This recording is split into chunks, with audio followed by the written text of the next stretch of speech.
Hello students, welcome to our KS coaching centre. আজকের আমরা রায় Martin volume 2 এর model question পেপারের 14 এর ফুললি 90 মার্কসের সলিউশন করব। তো ফার্স্ট রয়েছে তোমাদের সিন প্যাসেজ, যেটা রয়েছে গান্ধীজি থেকে, যেখানে অবশ্য গল্পটা তোমরা জানো। তো আমরা ডাইরেক্ট কোশ্চেনে যাই। দেখো কি আছে কোশ্চেনে।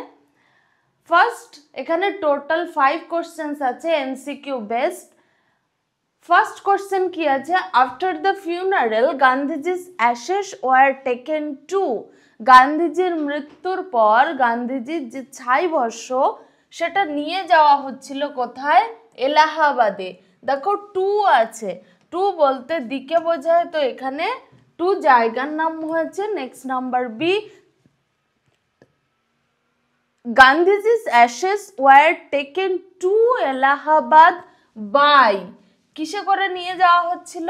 ট্রেনে করে। Next number C, after Gandhiji's death the narrator felt insecure, মানে কি নিরাপত্তাহীন মনে হচ্ছিল গান্ধীজির মৃত্যুর পর। Next number D, a special train to Gandhiji's ashes Allahabad after to, কতদিন পর স্পেশাল ট্রেনটা নিয়ে যাওয়া হচ্ছিল? Some days after. Next number E, the Indians were proud to, ইন্ডিয়ানরা গর্বিত ছিল bear Bapu's banner before them, বাপুর যে ব্যানার ছিল, তার ছবি ছিল বড়, সেটা নিয়ে যাওয়াতে তারা গর্বিত অনুভব করছিল। Next number B, total 3 questions, total 3 questions আছে, ইনফরমেশন নিতে হবে। টেক্সট থেকে কি আছে দেখো। Number 1, when Gandhiji passed away the magic circle had vanished, as it is text থেকে নেওয়া আছে। 2 নম্বরে কি আছে, a huge crowd had gathered, বিরাট বড় ভিড়টা জড়ো হয়েছিল কোথায়? At the bank of the Ganges, তোমরা লিখতে পারো। Next number 3, people on the train were not crying anymore as they could feel Gandhiji's presence amid the flowers and the songs. মানুষরা কান্নাকাটি করছিল না, কারণ তারা গান্ধীজির উপস্থিতি ফুল এবং গানের মধ্যেই ফিল করছিল বলে। নেক্সট কোশ্চেন আনসার আছে দেখো। First number 1, what did Gandhiji's do to the people of train. গান্ধীজির সঙ্গে ভারতের মানুষজন কি করেছিল? মানে গান্ধীজি ভারতের মানুষের সঙ্গে বা মানুষের জন্য কি করেছিল? তিনি মানুষকে আউট অফ ইনডিফারেন্স, উদাসীনতার বাইরে নিয়ে এসেছিলেন এবং তাদেরকে জাগিয়েছিলেন একে অপরের বিপদে বা কষ্টে একে অপরের পাশে থাকার জন্যে। Next number 2, when and why did the narrator feel at sea? when, কখন তিনি সমুদ্র অনুভব করছিলেন? যখন তিনি ব্যাক ইন দিল্লি, দিল্লিতে ফেরার পর ন্যারেটর ফেল্ট অ্যাট সি, এখানে অ্যাট হবে, তোমরা একটু লিখে নেবে। At sea because her guardian like Gandhiji died and she was feeling confused and like a lost children, হারানো শিশুর মতো নিজেকে অনুভব করছিল। নেক্সট রয়েছে তোমাদের স্নেল থেকে দেওয়া পোয়েম। স্নেল পোয়েমটা রয়েছে, তোমরা জানো কিভাবে স্নেল স্টিক করে থাকে, সে কতটা ডিসপ্লেজার হয়, কখন সে ট্রেজার ফিল করে, কি তার হারমিটের মতো লাইফ কাটায়, কেউ যদি তাকে খুঁজতে যায় তাহলে সে ফুললি ব্লাইন্ডের থেকে ওর্স হয়, এটা তোমরা জানো। তো আমরা কোশ্চেনে যাচ্ছি। দেখো ফার্স্ট কোশ্চেন আছে, the power of the snail is, স্নেলের শক্তিটা কি? ইন্ট্রিনসিক কালেকটিভ পাওয়ার, তার আত্মরক্ষা করার ক্ষমতা রয়েছে। Next number B, the snail moves along with his house, তার বাড়ির সঙ্গেই সে মুভ করে, তার বাড়ি এবং সে কখনো আলাদা নয়। Next number C, the snail sticks tightly, stick করে থাকে, আটকে থাকে টাইটলি, শক্তভাবে। Next number D, in his house the snail is secure, তার বাড়িতে স্নেলটা ছিল অনেকটা নিরাপত্তায়, হলো কি secure. Next number true false information নিতে হবে টেক্সট থেকে। দেখো number 1, the snail never likes to be touch, snail কখনো স্পর্শ করা পছন্দ করে না, একদমই true. He shrinks into his house with much displeasure, সে নিজেকে গুটিয়ে নেয় তার বাড়ির ভেতরে যদি অসন্তোষের সাহায্যে। Next number, the snail comes out of his house during a Sturm, ঝড়ের সময় সে বাইরে বেরিয়ে আসে বাড়ির মধ্যে থেকে, একদমই নয়, false. Within that house secure he hides when danger imminent betides of a storm or other harm besides of weather। চলো এবার তোমাদের যে আনসিনটা রয়েছে সেটা হলো কোথাকার, ফেব্রুয়ারি মাসের এক গভীর রাতের ঘটনা, উগান্ডার যে কুইন এলিজাবেথ ন্যাশনাল পার্ক রয়েছে সেখানে দুটো পুরুষ সিংহ তারা ব্যাটেল করে পুরোপুরি লস্ট, হেরে গেছে, এবং তারা শুধুমাত্র তারা বারবার চেষ্টা করার ফলে তারা তাদের যে টার্গেট, যে চ্যানেলটা ছিল সেই কাজিরাঙ্গা চ্যানেল, সেটা পার করে। সেটা নিয়েই এখানে একটা আনসিন প্যাসেজ দেওয়া আছে। এটা একটা কিন্তু আর্টিকেল, নিউজ পেপার থেকে নেওয়া হয়েছে, দ্য টাইমস অফ ইন্ডিয়া থেকে। তো আমরা এবার কোশ্চেনে যাব। দেখো first, the passage is a report, প্যাসেজটা কি ছিল, একটা রিপোর্ট। এই যে এই পার্টটা দেওয়া আছে মানে এটাকে আমরা কি বলতে পারি, রিপোর্ট বললি। Next number 2, the two mail Lions could probably here the roads of lioness, অর্থাৎ ফিমেল, তোমাদের আনসিন প্যাসেজে রয়েছে যে ফিমেলের ভয়েস তারা শুনতে পেয়েছিল, আর এখানে আছে লায়নেস, কারণ ফিমেল লায়নের জেন্ডার ফর্ম আমরা লায়নেস লিখতে পারি। Next number 3, Jacob and his brother split into, কিসে, ওয়াই, দুটো ওয়াই এর আকৃতিতে ডিভাইড হয়ে গেছিল। Next number 4, Alexander Braczkowski is a biologist, তিনি ছিলেন একজন biologist. Next, the dangerous creatures in the channel were hippos and crocodile, সেই চ্যানেলের মধ্যে বাস করত সব থেকে ভয়ঙ্কর কিছু প্রাণী, তার মধ্যে ছিল হিপোস এবং crocodiles. Next number 6, the depth of the channel is about, ওই চ্যানেলটা কতটা গভীর ছিল, 20 feet। নেক্সট রয়েছে দেখো true false. First question, other big cats except the lions are skilled in swimming in water, completely false। দেখো supporting statement আছে, as with many cat species lions don't like to swim, অনেক ধরনের lion পছন্দ করে না সাঁতার কাটা।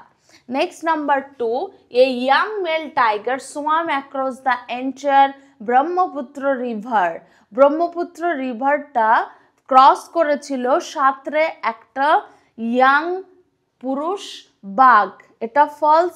In November 2023-তে এই ইয়াং মেল লায়ন, এখানে আছে male tiger but supporting statement male lion, and সেই সঙ্গে এটা ব্রহ্মপুত্র রিভার বাট এটা কি আছে, রুফিজি রিভার, তো এটা false. Next number 3, the two male lions' third attempt was fruitless in swimming across between the two shore, যে টু মেল লায়ন অ্যাক্রস করেছিল চ্যানেলটা, সেটা কমপ্লিটলি নিষ্ফল ছিল, ফলস এটা। কারণ দেখো সাপোর্টিং স্টেটমেন্ট কি আছে, Braczkowski and his team had seen the two lions on the other side of the channel 3 times and had assumed that the lions had swum between the two shores, এটা হবে shores, দেখে নেবে as it is রয়েছে। Next number 2 মার্কসের রয়েছে, দেখো কি, why did the two male lions went to swim across the channel, because তারা কেন সুইম বা সাঁতার কাটতে চেয়েছিল, because They had lost a battle for a territory and they could probably hear the roars of female lions in a distance.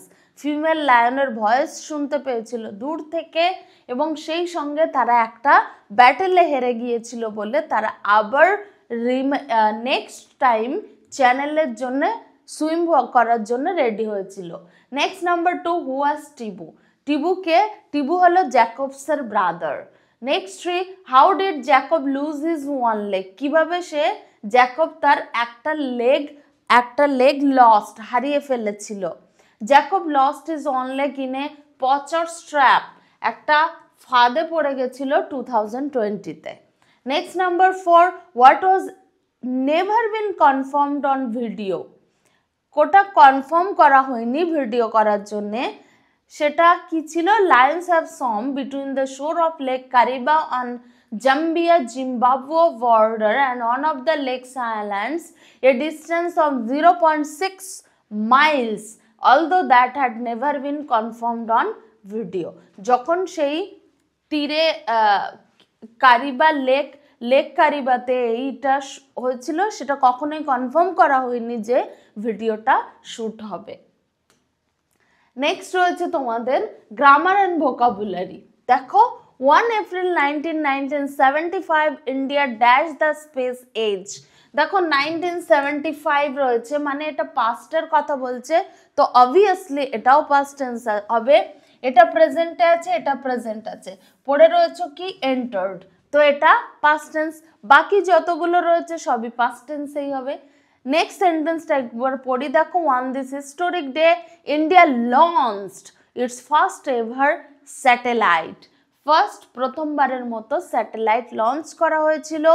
It was named, এটার নাম রাখা হয়েছিল দ্য আর্যভট্ট বা Aryabhata after the great 5th century astronomer and ম্যাথমেটিশিয়ানের জন্যে Aryabhata. Next আমরা করব article and preposition. দেখো এখানে মুম্বাই একটা বিগ সিটি, তো তার আগে কি বসবে? ইন। কিসের মাধ্যমে যাচ্ছে? কিসের দ্বারা? By train. আর there was not a single penny, এক টাকাও ছিল না, তাই আমরা বসালাম এ। নেক্সট হলো গ্রামার ইনস্ট্রাকশন অনুযায়ী করতে হবে। জেরান্ড কি? ফার্স্ট যদি আইএনজি যুক্ত ওয়ার্ড করা হয় তাকে আমরা জেরান্ড বলি, একই সঙ্গে পার্টিসিপেলও বলি। তো পার্টিসিপেল আর জেরান্ডের মধ্যে ডিফারেন্স কোথায় তোমরা আমাকে কমেন্ট সেকশনে এসে জানাও। নেক্সট নাম্বার 1 দেখো, to die is better than to surrender, এটাকে জেরান্ড করতে হবে। তো dying is better than surrendering. Next number 2, we must eat or we can not live, এটাকে সিম্পল সেন্টেন্স করো, we must eat to live. We same টাইপের আছে, subject দুটো একই রয়েছে, তাই একটা সাবজেক্ট আমরা উঠিয়ে দিলাম।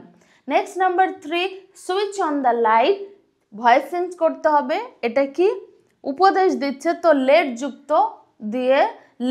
যুক্ত ভয়েস চেঞ্জ আমরা করতে পারি, let the light be switched on. Next রয়েছে ফ্রেজাল ভার্ব, টোটাল 3। লিস্ট দেওয়া থাকবে, লিস্ট থেকে লিখতে হবে he escaped from home when he was sick. Escaped মানে কি? পালিয়ে গিয়েছিল, তো এখানে কি হবে?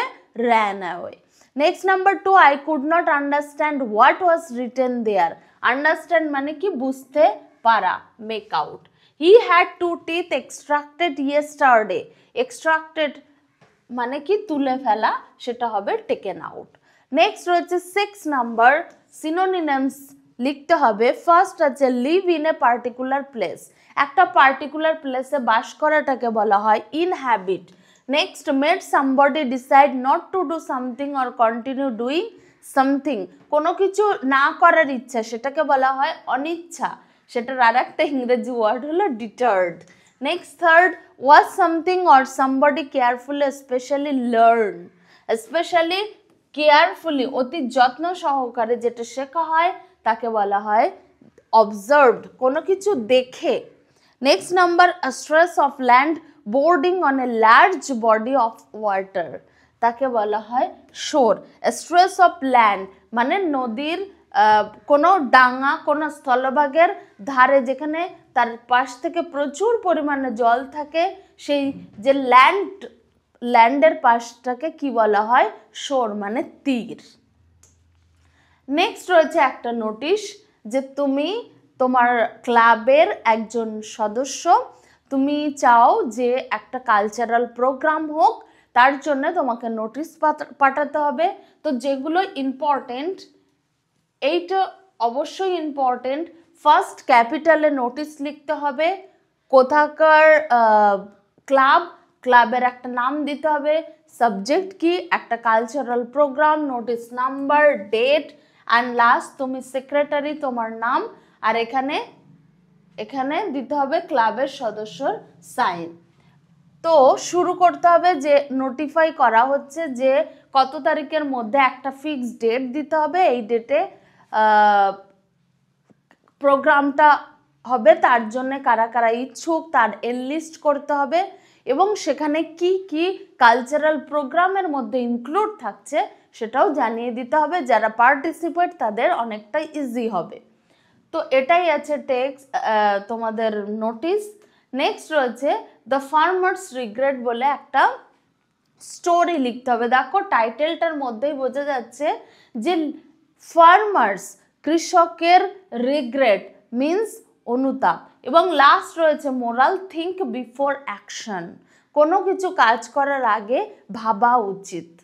তো ওভারঅল ফার্মার এমন কোনো একটা কাজ করে ফেলেছে যার জন্য তাকে প্রচুর পরিমাণে হার্মফুল হয়ে গেছেন তিনি ফার্মার, যার জন্যে তাকে বলা হচ্ছে ফার্স্ট কোনো কাজ করার আগে তাকে আগে ভেবে নিতে হবে। তো তোমরা গল্পটা পড়ে জানবে যে ফার্মার এমন কি কাজ করেছিল উইদাউট থিঙ্কিং, কোনো কিছু না ভেবে। নেক্সট রয়েছে the festivals of West Bengal. Obviously পুজো চলে আসছে, তো ওয়েস্ট বেঙ্গলে কোন কোন ফেস্টিভ্যাল সব থেকে সেলিব্রেট হয় এবং বাইরে থেকে মানুষজন আমাদের এই কলকাতার পুজো দেখতে আসে, আমি বলেই দিলাম কি কি ফেস্টিভ্যাল তোমরা একবার দেখে নেবে, খুব ইজি। তার মধ্যে যদি আমি বলি দুর্গা পুজো, কালী পুজো, পৌষ মেলা, অবভিয়াসলি বাঙালির 12 মাসে 13 পার্বণ, তো এক দুবার দেখে নেবে এবং নিজেরাই লিখতে পারবে। চলো, সো কমপ্লিট হলো ফুললি 90 মার্কসের সলিউশন। কোথাও যদি কোনো কোশ্চেনে ডাউট থাকে তোমরা অবশ্যই কমেন্ট সেকশনে এসে কমেন্ট করো, লাইক করো এবং চ্যানেলটাকে সাবস্ক্রাইব করে এগিয়ে নিয়ে চলো। Thank you my dear students.